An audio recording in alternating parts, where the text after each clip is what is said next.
Let's talk about something I keep hearing lately. It's slow. Rates are too high. Buyers aren't ready. And I'll be honest, I don't buy it because buyers didn't disappear. They're still out there. What did disappear for a lot of people is clarity, confidence, and education. So today's episode isn't about blaming the market. It's about why some realtors take motivated, pre approved buyers and get the deal done while others stall out with the same exact situation and clients. And more importantly, how to fix it. My name is Matt Sochi. I am the president and founder of Anchor Home Loans LLC. I am a mortgage loan originator. I have been doing this for 7 years. I am one of the top 1% in the nation again. And I'm very excited to deliver another podcast, hopefully with some informational nuggets that you could take back and start working on as we're early into January of 2026. This episode is about education. That's what I do. I love to educate. Educating is important so you understand the whiffums behind things and why it matters. This is not just educating buyers, but educating yourself, your audience, and your market. Because the first realtor buyer trust usually and always wins the deal. And trust is built long before the first showing. So I'm going to tell a little story. We're going to talk about some things that I feel that are important, and hopefully some of these nuggets will help you. But recently I was out of state and stepped into a real estate office. Great people, friendly, active market conversations. I started asking some very basic questions, everyday buyer questions, things like, how are you guys handling seller concessions right now? Are you seeing more buy downs or price reductions? How are you explaining the payment options to buyers in the market that include principal, the interest, the taxes, the insurance, the HOA, and if there's mortgage insurance. So that way you're not like the Lennar and Pulte people that are getting sued for not disclosing these type of monthly costs. And the response I kept getting was the same version of, that's a lender question. Now, technically, I'm not sure. Um, but just excuses. Like, how do you not know about these type of questions? You know, if I was a realtor, knowing that I do know a lot of things about mortgages, but these are types of things I'd be asking because it's important. It's not about just showing a house like, oh, look at this house. You need to understand the buyer. And that goes back to frog, family, recreation, occupation. What's your goals? All the things so you understand about the client, not just like, hey, go talk to Matt. He'll help you out. Like you're going to lose deals all the effing time if you do that. And I say this all the time. That's why at Anchor Home Loans, we build an experience for our clients. I don't think I've ever had a client say, wow, this was terrible. Go look at my reviews. They're all 5 stars. That's what we do. It's about creating friendships, relationships to get more referrals. I keep repeating myself, referrals, referrals, referrals. But if you're just doing the basics or you're a lazy bone, then you're going to get those type of results. And you're going to be wondering why you're thinking about finding other jobs or coming out of the industry. And that goes for loan officers too. There's a lot of crappy loan officers out there because I have to save deals all the time because they weren't educated. They didn't like them. They didn't get the vibe from them, whatever it might be. So these are all things to take into play here, but they're important things. And they're not advanced questions. They're basic questions. And I'll be honest with you, very little of you are doing videos, doing podcasts, even asking me if you want to come on my podcast and promote yourself for free because we could do that.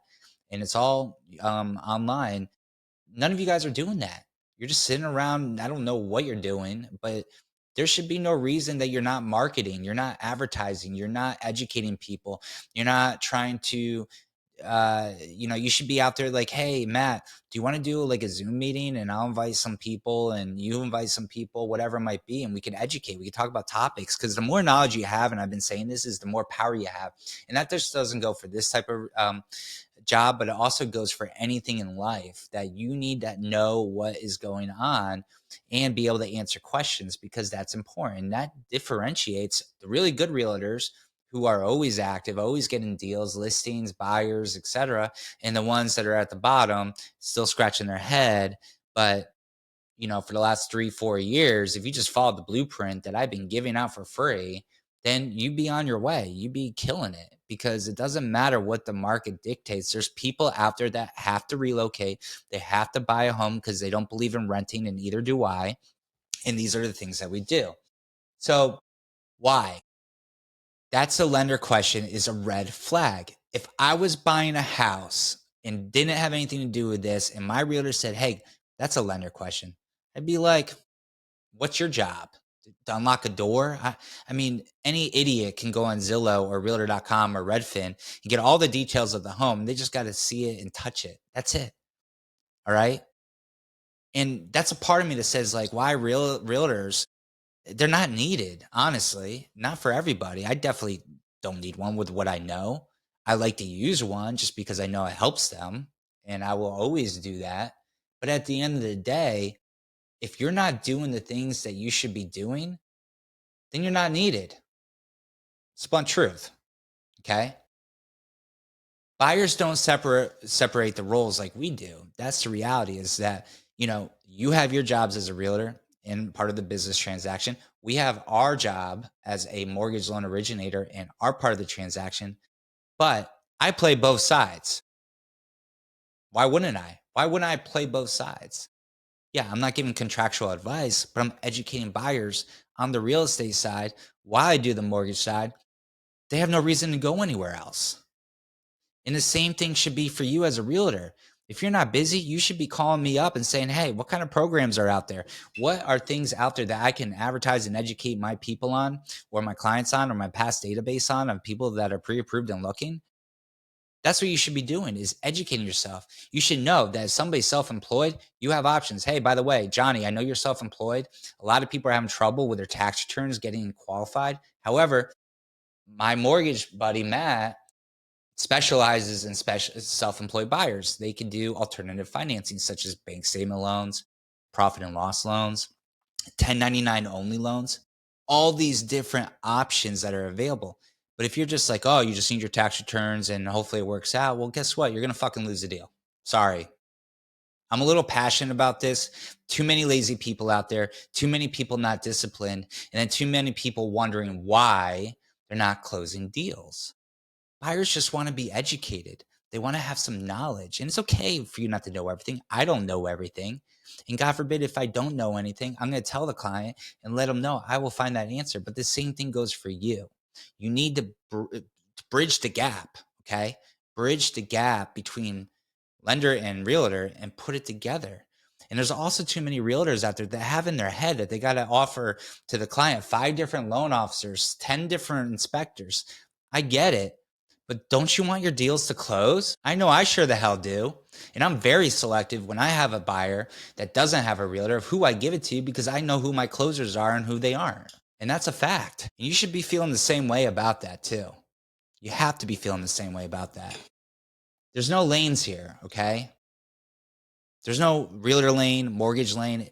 It's one team, one goal, and to help our buyers be educated so they make a great financial decision on the biggest financial thing that they could buy in the United States or really anywhere. So when a realtor deflects common questions, a few things happen. Confidence drops, momentum slows, trust erodes. Buyers don't want handoffs, they want leadership.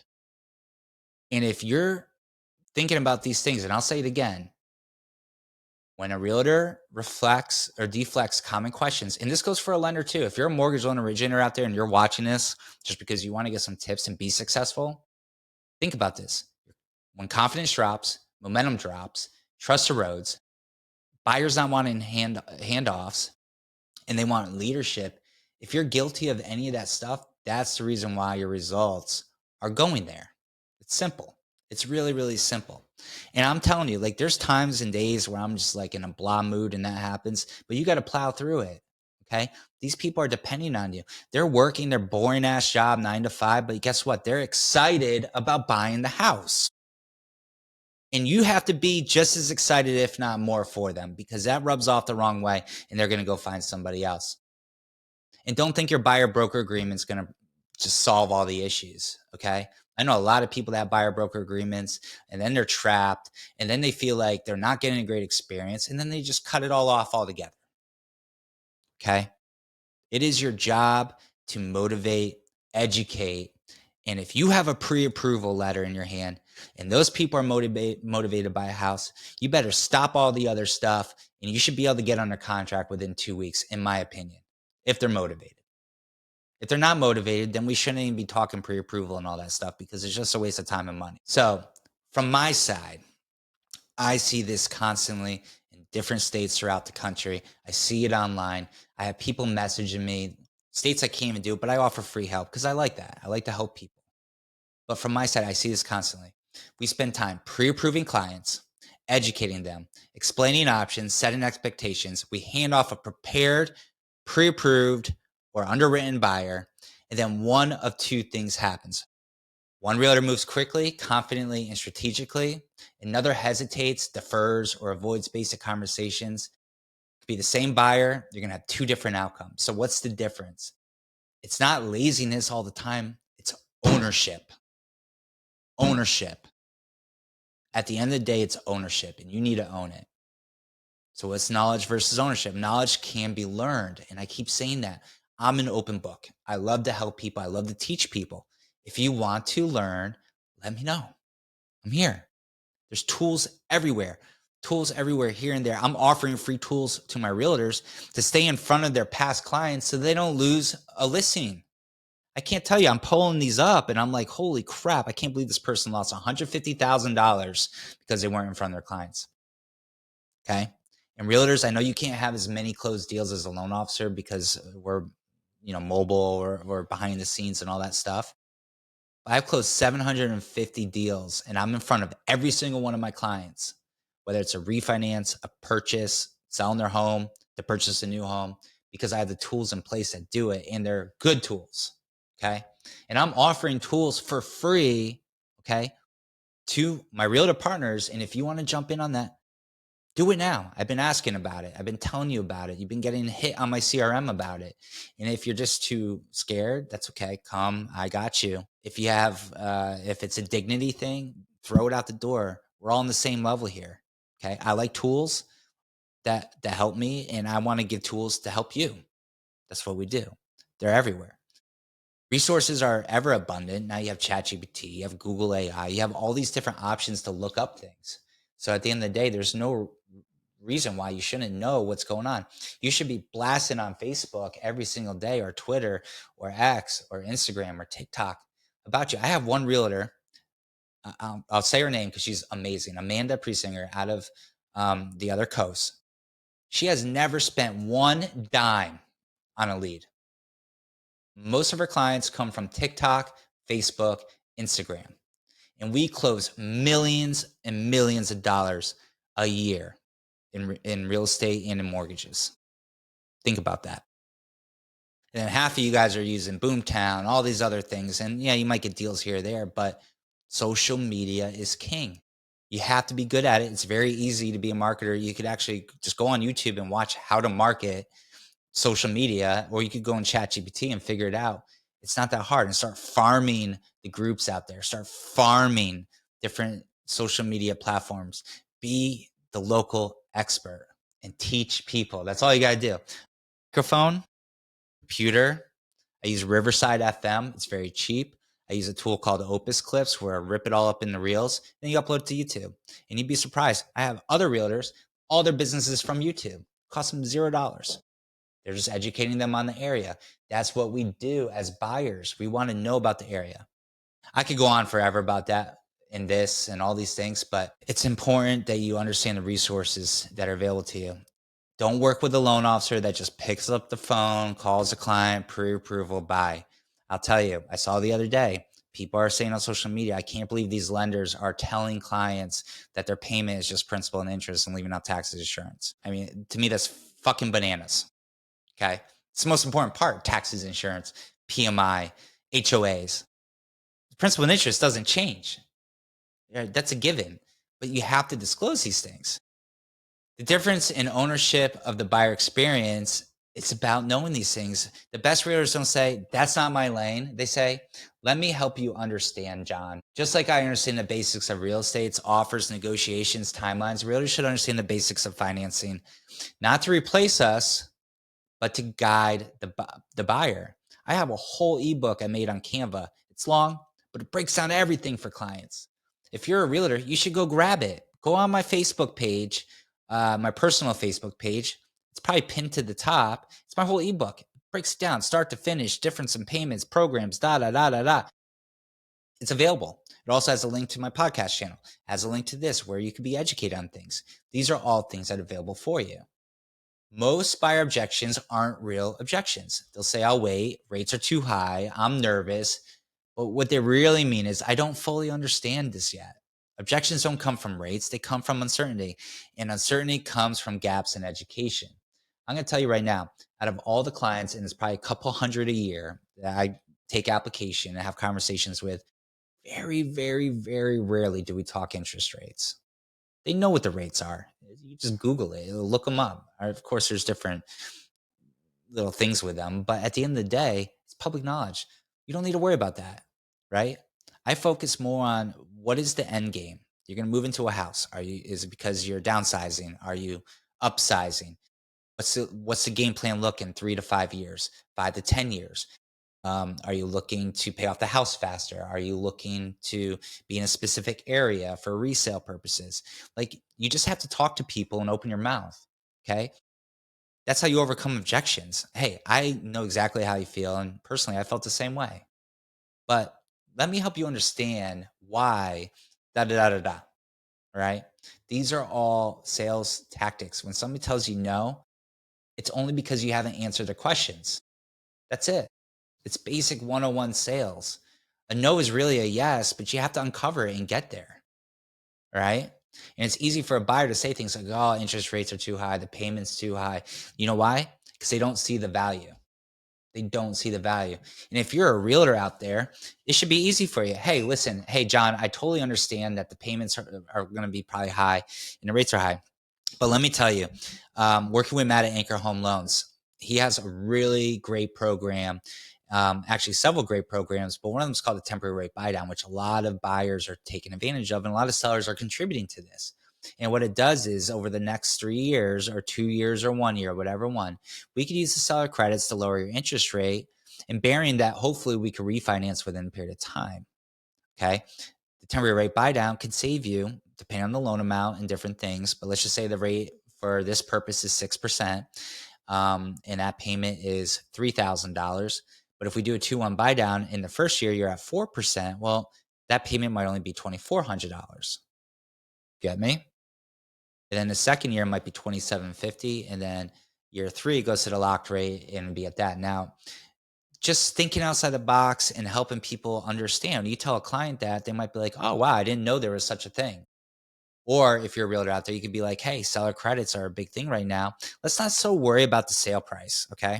Sale price, 20,000 off the sale price doesn't change your mortgage. But if we get $20,000 in seller credits, program availability, because there's limits on that. Well, we might be able to buy the rate down and cover some of your closing costs. And that might save you a couple $100 a month. Now, as a buyer, you're like, wow, that's awesome. Okay. Simple things here. If you got it this far in the video, hang tight. We're about to end it up, but some more points here I want to hit. Here's the part that matters. There are more tools today than ever before in this industry. All right. This is why you need a strong partner. You need a strong loan officer to be on your team. You need a strong realtor to be on your team. There's ways to do co-branded education, buyer guides, strategy calls, content, videos. It's not access. It's not the problem. It's not access. It's not using them, period. For example, I make a lot of videos. I share a lot of videos. I share a lot of crazy things too. But like, how hard would it be if you saw this video or a reel and you just hit the share button? Okay. Let's just say an average person on Facebook has 2,500 followers or 2,500 friends. Maybe you thought the content was good. You share it. That goes out to those friends. Maybe a couple of them share it. Okay. But you're part of it. And it'll say like John Doe Realtor, or they'll know you're a realtor. It might open up the possibility of a question. Hey, John, I saw that thing that Matt said about being self employed. And I tried to get a mortgage, but they said no because my tax returns didn't show enough income. But he said something about bank statements. Do you know anything about that? Do you know that that could lead? Because self-employed buyers are the best buyers, typically. They make the most money. They have the most money down. They have great credit. Those are our biggest loans. Average loan size for a self-employed buyer is about $1 million. And they're the easiest to qualify for because we could use their bank accounts over the course of 12 months versus their tax returns, which are after all deductions. Okay. Just something so simple. Share people's posts, share education, be part of the education. Just get a webcam. That's what I'm using, a 4K webcam and a microphone. Plugs right in the computer. Talk about a topic. If you're not familiar with a topic, research the topic, then talk about the topic. It's going to help you. Saying things like that's a lender question is often code for I'm not prepared. I don't know the answer. And buyers will feel that immediately. That's why I never have to worry about it when I talk to buyers.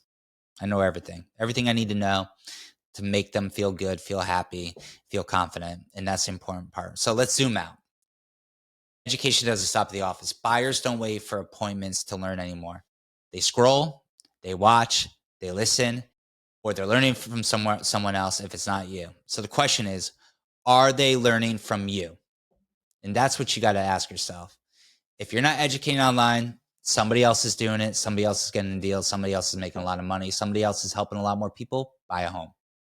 That's it. So social media is a huge tool. That's how I elevated my business, scaled it up to be a multi-million-dollar business. Very proud of that. Thousands and thousands and thousands of videos and education pieces. And I suggest you do the same thing too. And that's why I'm doing this podcast/video now in January, because I don't want to hear in March, April, May, June, oh, I'm not busy, da, da, da, da, da.